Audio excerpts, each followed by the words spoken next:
ఈ పచ్చని గోదావరి జిల్లాల్లో స్వామివారు ఎప్పుడో మహర్షుల యొక్క కోరికకి ఆయన యొక్క పాదసేవ వారికి ఇవ్వాలనేటువంటి భావంతో ఇక్కడ వెలసి స్వామివారు పుట్టలో ఉండి స్వామివారి నడుము పై భాగం మాత్రమే ఇక్కడ దర్శనమిస్తూ ఉంటే స్వామిని పూర్తిగా అర్చించాలి కాబట్టి తిరుపతి నుంచి మరొక మూర్తిని తెచ్చి ప్రతిష్ఠ చేయడం వలన స్వయంభూ మూర్తితో పాటు ప్రతిష్టామూర్తి కూడా ఉన్నటువంటి ఏకైక క్షేత్రం ఈ ద్వారకా తిరుమల క్షేత్రం. భగవంతుడు దేనికి వశ్యుడు అంటే అహం భక్త పరాధీన అన్నారు.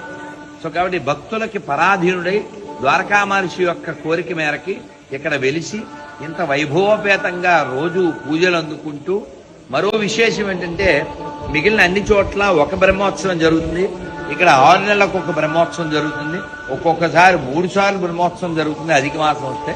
అటువంటి గొప్ప విశేషం ఉన్నటువంటి స్థలము.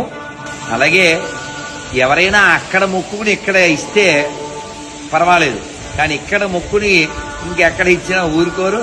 చిన్నస్వామి కోపం అని, ఆయన ఊరుకోడని మేము బాల్యం నుంచి వింటూ ఉన్నాము.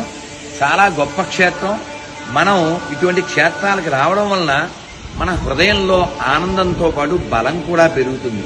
కాబట్టి బుద్ధిమంతులైన వారు, తెలివైనటువంటి వాళ్ళు, జ్ఞానులైనటువంటి వారు ఇటువంటి క్షేత్రాలకు వచ్చి స్వామివారి యొక్క దివ్య స్వరూపాన్ని దర్శించి హృదయంలో ప్రతిష్ఠ చేసుకుని రోజు మంత్రం ద్వారా, ధ్యానం ద్వారా స్మరణ చేస్తూ స్వామి యొక్క అనుగ్రహాన్ని పూర్తిగా పొందాలని కోరుకుంటున్నాను.